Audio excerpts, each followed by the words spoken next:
Welcome to Work from the Inside Out, a podcast that highlights real-life stories, practical strategies, and best practices for transitioning your career from unhappiness and dissatisfaction to fulfillment, meaning, and joy.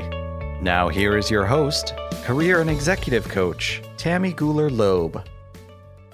Hey everybody, I am so delighted to introduce my guest today, Jenny Blake. Jenny is the founder of Pivot Method, a growth strategy company that helps forward-thinking individuals and organizations map what's next through scalable pivot programs. She is an international keynote speaker and the author of Pivot, The Only Move That Matters Is Your Next One, which won the Axiom Best Business Books Award in the careers category. Jenny also hosts the popular Pivot podcast, which CNBC listed among 6 podcasts to make you smarter about your career. An entrepreneur selected as one of the top 20 female-hosted business podcasts. After 2 years at a technology startup in Silicon Valley, followed by 5 years at Google in training and career development, Jenny moved to New York City in 2011, where she has been running her own consulting business in the years since, helping innovative organizations like Google and Microsoft incorporate the Pivot Method into their global career development and manager training programs. Her motto, "If change is the only constant, let's get better at it." Today, you can find Jenny at pivotmethod.com and on her Pivot podcast, and we will have all of that information in our show notes. So please join me in welcoming Jenny Blake. Hey, Jenny. Hi, Tammy. Thank you so much for having me. It's an honor to be here. So excited to have you. I love all your work. It's so beautifully aligned with Work from the Inside Out, my podcast, and with my coaching work. And I wanted, though, today, we're going to talk about you and your work. But I was hoping we could start maybe at the beginning. Work from the inside out. For some people, they even talk about what they dreamed of being as a child or who they were as a child and how that formed or shaped who they are today. And I'm curious, where would you point to from your beginnings? Wow, that's very interesting to go all the way back. For me, and I would guess so many others, the childhood reflection has 2 sides to it. There's the things I was naturally drawn to and that I loved, like teaching ever since I was a kid and creating things, creating little businesses. And then there's probably also the childhood wound side. So I don't know exactly what that is to unpack here, but to say that for me, I struggled, only became aware of it really in my 20s around perfectionism or people pleasing or even overworking and burnout as coping mechanisms in some way. I was mostly a latchkey kid. And so I spent a lot of time alone and figuring out, reading voraciously, but trying to understand even my own psychology, being highly sensitive, and only really now understanding and giving myself to be as introverted as I am. Introverted, empathic, highly sensitive. Those are things that in my earlier years, I had no clue what to do with. I certainly didn't have the labels for them. I just felt constantly overwhelmed, not very resilient, and struggling, to self-help myself out of the existential discomfort that I felt as such a constant presence in my life. So that's a little past early childhood. But all of that combined is what led me to study change and what led to Pivot and the Pivot Method, which is this combination of how can I be most helpful? How can I take my struggles and challenges and teach them to others, as I've done since I was a little kid, and share out. I even had a newsletter when I was 11 years old. And then this other piece of how do we be more resilient and how can I be more resilient to the inevitable and accelerating change in all of our lives? So at 11, you were already thinking about how to be more resilient. That's amazing. But at 11, I was doing the newsletter. I can't say it was about resilience, but it was about sharing what I was learning. So I started teaching myself how to use a computer and page layout software, and started getting our extended family to subscribe. Started this little newsletter operation about sharing stories and celebrating and bringing people together through writing.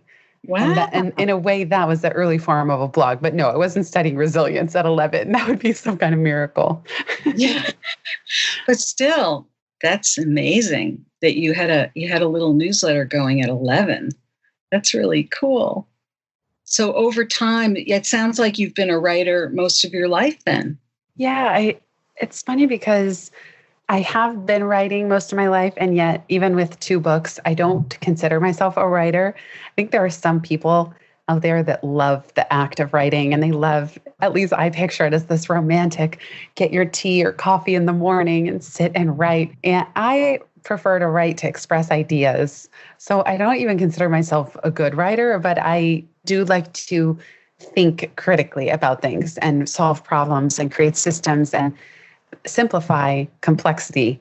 And when I can do that, and when I actually have the ideas and the thinking and the solutions that I know will help others, then I'm willing to sit down and write about it. I see. So when I reverse engineer and unpack it, that's really the passion. But I did from the newsletter days at 11 years old, went in to study journalism, and only later pivoted to startups and tech and Google. And then when blogging came to be, I started a blog and a website in 2005, a blog in 2007.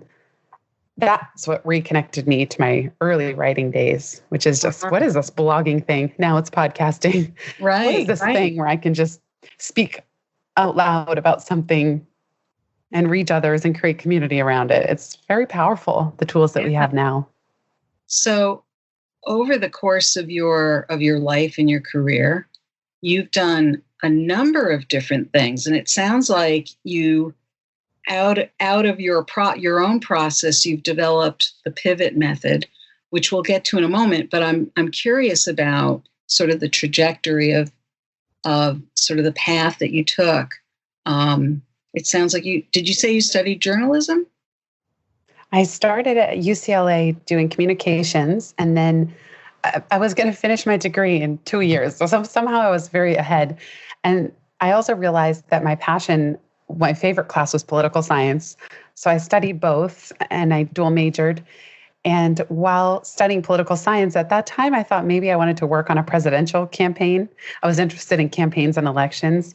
And I ended up, without calling it pivot at the time, I pivoted to become a research assistant for a poli-sci professor, and then go as the first employee at a political polling startup that she was working with a Stanford professor on. So she thought of me for the role. My mom happened to be living in the Bay Area, so it was easy for me I took a leave from school, moved home, and started as the first employee. And they kind of thought I'd be filing papers. I ended up office manager, webmaster, and marketing assistant. So they used to joke I was hiding 5 Jennies in my office, but it helped me get a variety of different experiences that weren't directly campaign related, but that were still in the realm of politics, technology, and communications. Because at that time, we were moving, political polling was always done through phone banks. But as cell phones became more and more popular, that was becoming obsolete. So it was interesting to be part of a company trying to create representative samples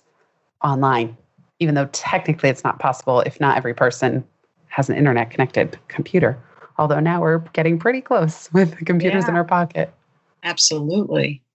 So I'm curious about that time in your life. So you decided to leave school and just pursue some, I guess I'd call it, experiential learning, hands-on learning. Is that correct?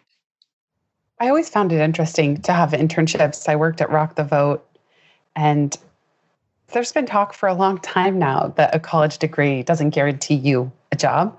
I never quite understood this assumption that, especially in the liberal arts, I mean, maybe if you're going to medical school or you're studying to become an engineer, but certainly within the liberal arts, I don't know. I've always had side projects and side jobs. I got paid to take lecture notes. I always felt like rounding out my experience, and I never really assumed even that a political science degree was the thing that was going to land me a job. Yeah. So I guess, and even now the conversation is very interesting because with with so many colleges and universities having to adapt to digital delivery, a lot of students are asking the question, is it worth it? How much is it worth it to pay or to go into debt?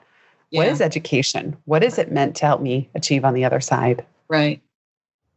Yeah, no, I totally agree. There's a lot of reasons to sort of stop and question. I find it interesting that at that point in your life that you allowed yourself to ask those questions or to make some of those decisions for yourself, because I think a lot of young people at that point think that they only have to go in that straight line, or especially if they have the resources to do so, to just keep going, to keep going, finish the degree, and then find the work. And it sounds like you were interested in certain things and you went for it. And you didn't worry about following some kind of prescribed path as if that was the only way to do things. Not that there was no worry. It's always difficult, I think, to choose the less traveled path, as our Scott Peck would say, the path less traveled. It's not easy in the moment. Yeah. I just, with the job offering at the startup, it's kind of like, this is weird. Am I going to forever regret taking myself out of this college environment? It's such a unique time of life. Will I look back and think, why on earth did I start my work world early? I could have been partying and hanging out with my friends. And I have to say, I don't have many friends that I keep in touch with from my college years, probably because I left halfway through and then came back for just a semester. So I did, in a way, was a kind of left out of a certain scene or chose to leave. But so, it wasn't easy, but I could also look at that and say, this seems like a really unique once in a lifetime opportunity. Yeah. And won't I regret not at least trying? And I also knew that I could try for a semester, let's say, and go back. And I ended up taking classes at Stanford, and I went back to graduate with my class. And it's all good. And if I hadn't had that experience, I wouldn't have started my website, Life After College. I wouldn't have written my first book. I wouldn't have launched. None of the dominoes that have led to the career I have now would have happened. That's right. Absolutely. I think I read somewhere around a conversation that related to people deciding whether or not to have children. And it basically said both paths will have regret. Like both paths will have joy and both paths will have regret. If you have kids, you might wonder, what could your life be like if you were just traveling around the world and reading in silence every day, and then if you don't, you might wonder, what if I had had kids? Am I missing out on a huge part of the human experience? Right.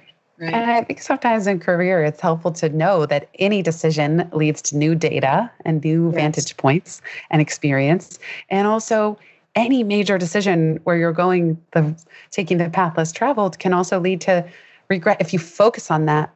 But I always trust my intuition and trust my decisions. And I just know that each one leads to the next. So I don't really dwell in a place of having regret. So back then you trusted your intuition. You were aware of what your intuition was telling you. Yeah, I probably didn't call it that at 20 years old, 19 years old. Yeah. I mean, it's a muscle. And I've only, for me, looking back and seeing, okay, yes, there are those risks that feel edgy and exciting. And that's kind of what Pivot's about as well. Yeah. How do we reduce risk in such a way that we don't feel panicked by it? Or how do we pull ourselves back from the shoulds of our career? Yeah. We call it the sea of shiny shoulds. And then how do we build this muscle of intuition and of hearing our own inner voice and what I've now heard called a whole body yes. Your head, heart, and gut align and say, yes, this is what I'm looking for, even if you don't know how it's going to turn out. I love that. Whole body yes. I love that. I love hearing about your younger self and the decisions you made and how you moved through those decisions, because I think that my listeners, can learn from those examples, no matter what age they are, to think about, are they listening to their intuition? I think some people really get stuck between what their intuition is telling them and what maybe some more external voices are telling them. And so I'm curious if some of the next steps that you took from that point going forward, let's say post college, were those also sort of intuition-based decisions, or what led you to go to some larger organizations? Well, I share this story in Pivot, which is that the career conversation I regret the most is the one I never had. So I can't say that I handled it well at the time, but I hit a plateau when I was at the startup 2 years in. Maybe I had had smaller conversations around feeling a little bored or restless, although I was never that direct with the founder himself. I was more direct with my professor. And at one point, I had 3 different managers. I felt I had a lot of busy work. I couldn't see myself advancing there. My growth was stagnant. And so really, instead of saying as overtly, I am going to start looking elsewhere, I just started interviewing for Google. So I had been managing our Google AdWords campaigns. And again, I'm 20 years old at the time. I wasn't at the most mature. I was green in my career, but I interviewed for 4 months. Instead of troubleshooting the job that I had, I then pivoted to Google. Instead of being an AdWords client, I became an AdWords product trainer, training new hires at Google. So I trained over 1,000 people in my first year in 2006. And that experience of hitting that plateau and not knowing what the heck to do about it and leaving what was a good job and a good opportunity. Of course, Google was also a very exciting place to be for 5.5 years. Oh, you were there? Oh, okay. That's what started to have me scratching my head, because then I would hit these plateaus within Google. And I thought, oh no, I'm at the Disneyland of companies. If I'm restless here, there's just no hope for me. I must be one of those entitled millennials the media keeps talking about. And then I became self-employed. When I left Google 2011, my first book was coming out. And 2 years into self-employment, boom, hit another plateau. I don't want to talk about life after college for the next 10 years. And so at each of these moments, I always felt that I was the problem. Something's wrong with me. When in fact, it's part of this larger trend, both a desire for greater growth and impact, and a trend that we're all seeing change accelerate, certainly now more than ever. Yeah. So if that's the case, how do we not take it so personally and get better at it, and even get better at talking about it when it's in the moment? Yeah. Tell us just briefly about your first book, because we didn't mention that in the introduction. Life After College is a portable life coach for 20-somethings. Okay. So it's meant to help people like me who are feeling a little lost and lonely after graduation. These days we call it adulting, but it was really a book meant to help orient 20-somethings, because I felt quite disoriented and confused. And in a way, Life After College and Pivot relate to each other, in that Life After College was about a big transition in a person's life, and then Pivot is about all the rest. So because Pivot is age, stage agnostic, it's people at all ages, all stages are pivoting. Right. So when did you develop the Pivot method? Was that in 2011, or was that a little later? I have the book Pivot, but I know I got it a few years ago. So it really came from having worked in career development at Google for several years, and then seeing on the other side, seeing how confused I was, my peers within Google were, my trainees, and then hitting this pivot point or plateau, which of course I didn't have the language at that time. This was in 2013. It felt like a crisis yet again. And that's when I was self-employed and I no longer had a paycheck to fund the exploration, what's next. That's when I really stopped and said, okay, I can't live like this. I can't manage my career having a crisis every 2 years. There has to be a better way. And that motto you read at the beginning became my motto. If change is the only constant, let's get better at it. Yeah. I knew enough to know that uncertainty is the only certainty. Change is the only constant. I had been studying Buddhism 10 years, but it didn't change the fact that I felt ill-equipped to, especially now, being the one on the hook, running my own business, living in New York City. And so the pivot method came from me unpacking the times that change has worked. And if I want to stay in business, what do I need to do? Yeah. And that's where this metaphor of a basketball player came from, that to pivot means one foot needs to stay planted in your strengths and stability, what's working, what's already working, and your vision of what success looks like. And only then can you start to scan for what's out there. Yeah. Whereas I had been so focused on what I didn't want, what I didn't know, what I didn't have, that none of that was going to propel me forward. Yeah. Oh, that resonates so loudly. I think many of us find ourselves getting to that point of stuck or hitting a plateau, and then we know that place so well, but we don't know where we want to go exactly. Tell us a little more about the pivot method and the book. So, building off of the plant stage, what's working and what does success look like, whatever time frame you define that. At this point, you certainly can't do even more than a year out, if not 6 months. Then scanning is for people, skills, and projects related to your strengths and your vision. The third stage pilot is about small experiments. Rather than having to have all the answers to a pivot up front, what are some small experiments that you can set up in parallel to help you test the waters of a new direction? And it's not a linear process. So you can plant, scan, pilot over and over. Eventually, you might launch into a new direction where you go all in after you've reduced risk. Or a little L launch builds on 2 key questions. What's one small step I can take this week? And what one next step would make the biggest impact? Mm-hmm. And that can really apply in so many contexts. I know that you teach this method in a lot of, large companies, but I can see where some of my listeners who might be thinking about where they're going next in their career or in some aspect of their next steps in their lives. I think some of the people listening might be empty nesters or getting ready for some version of retirement even. I can see where they can use this method to think about what's next as well on an individual level. Absolutely. Individuals, teams, projects. Really, my effort was to say, we know maybe some of you have heard of the book, The Lean Startup, and in it, Eric Ries talks about pivoting and the MVP, minimum viable product for startups. Yes. And my question is, how can we become as dynamic and evolve as quickly as startups do in the business realm? And by the way, that when startups talk about pivoting, it's often plan B. Something has stopped working or is no longer working. When people pivot, it's often more a product of their success than anything they have done wrong. It's that they've outgrown their previous role or career incarnation and they're ready for something new.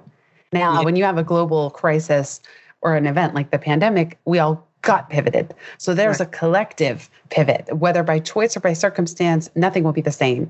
And yet there again, we still need the skills to say, okay, it feels that the sky is falling. How do we find solid ground again? And that's where the pivot method can help, just to say, well, what do you know? Who has already hired you? What skills do you already have? And build from what's working.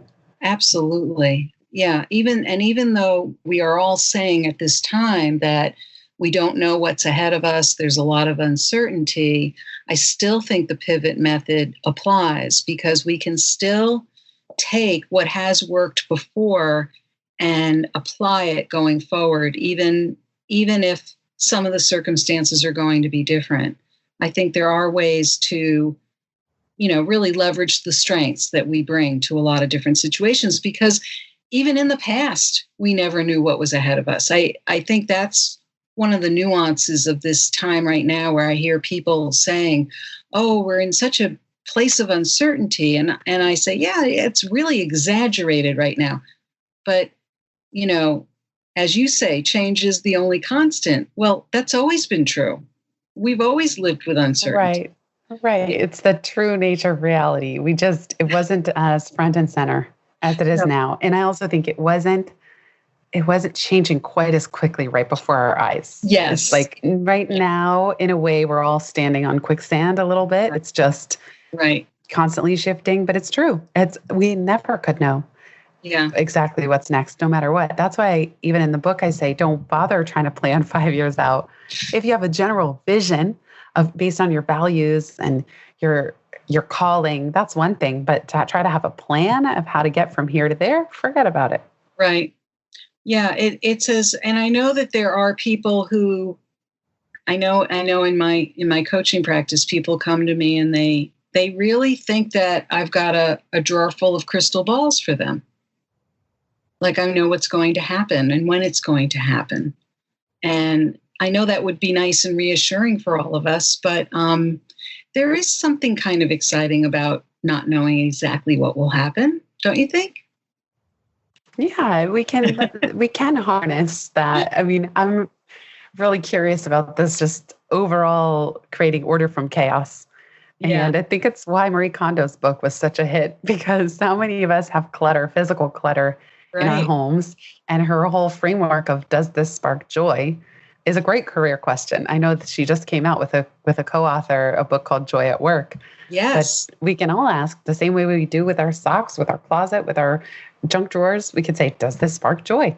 Each Yeah. activity in our day, in our work, in our career. Yeah. And then also, once you've taken some of those steps, staying open to what gets created from that once you've put those things in place and seeing where that takes you. Absolutely. Yeah. Yeah, and the serendipity that can happen once you start taking those small steps. I love being surprised. Yeah, definitely. I was just thinking about when I've sat in on some of your webinars, I have this image of you sitting in front of a bookcase and all the books you have behind you. And there's something really lovely about, it feels orderly, and yet rich and full at the same time. And when you just mentioned Marie Kondo, I was thinking of her most recent book and how she's telling people how to get rid of their books. But I love the image of you in front of all your books. Well, thank you very much. I know my husband and I both are voracious readers. If anything, we're book hoarders and proud of it. And I don't plan on getting rid of them. I mean, I'll get rid of the ones. There are certain books that don't spark joy. Maybe they got sent to me for free. But those aren't going anywhere. We value learning so much. And I love my library. And I also love what Nassim Taleb calls the anti-library, is all the books in there that I haven't read yet. Because there's so many. There's probably 40% that I've ordered, and who knows if and when. But then I also love when the perfect book comes off the shelf at the perfect time, or I buy a book and it's not till 3 years later that I feel inspired to read it. That's always the perfect time. I know. It feels so good when you do get to it. So not going forward 5 years, but going forward, let's say in the next year or so, what's next for you? What can listeners be looking forward to, or is there something coming up that we can tell them about, that they can where they can find you, Jenny? Sure. Thanks for asking. Well, the thing that I love the most in my business is the podcast. I do large-scale pivot programs for organizations like licensing and train the trainer. But on a day-to-day level, when the pandemic started, I was doing a daily podcast. Whether that frequency will remain, I'm not sure, but you can search for Pivot with Jenny Blake and you'll find the show. And that's where I've been exploring all the ideas that are on my mind. And I really try to follow my energy. So I can say on a large level, I also have a private community for small heart-based business owners called Momentum. Yes. So I have these different, at all levels of the pivot universe, programs for companies, Momentum for small business owners. And then the podcast is really a mix for everyone. Mm-hmm. That's the big structure. And as for how it evolves within those things, I have no clue.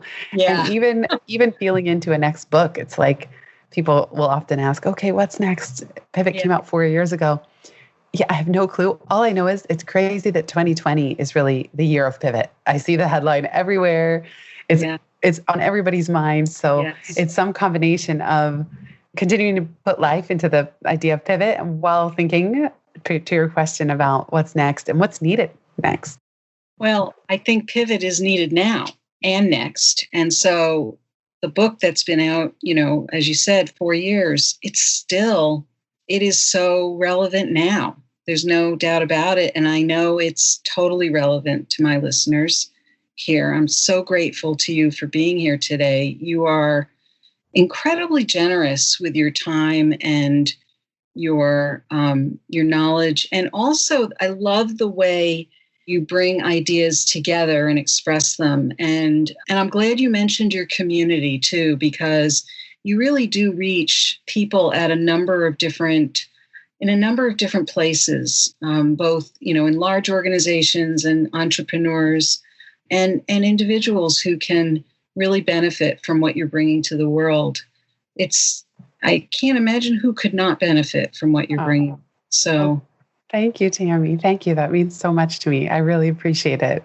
Yeah. So, folks, really, I encourage you to listen to Jenny's podcast, or entrepreneurs who are listening. Take a look at the wonderful community that Jenny has been facilitating. And thank you again for being here today.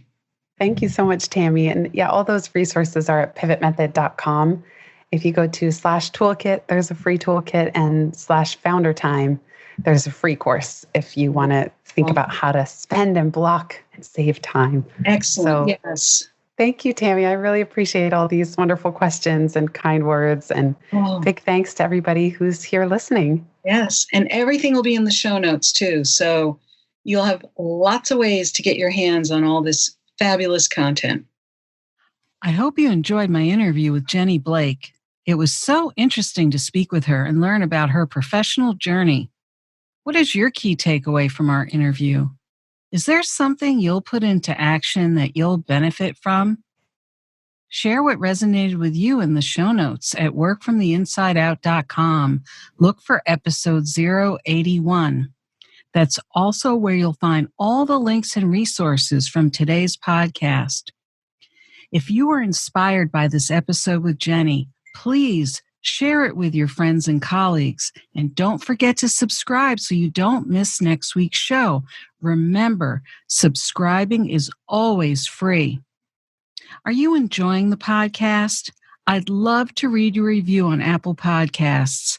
It's easy to find through my website at www.tammygoulerloeb.com/podcast. Just click on the Apple Podcast button and follow the instructions provided there. Thanks so much for listening. And remember, it's never too late or too impossible to increase your sense of fulfillment and satisfaction in your work and other meaningful activities. Let me know how it's going for you. And who knows, maybe you'll be my next interview on this podcast. Bye for now. Thank you for listening to the Work from the Inside Out podcast. For more information, you can find us at www.workfromtheinsideout.com.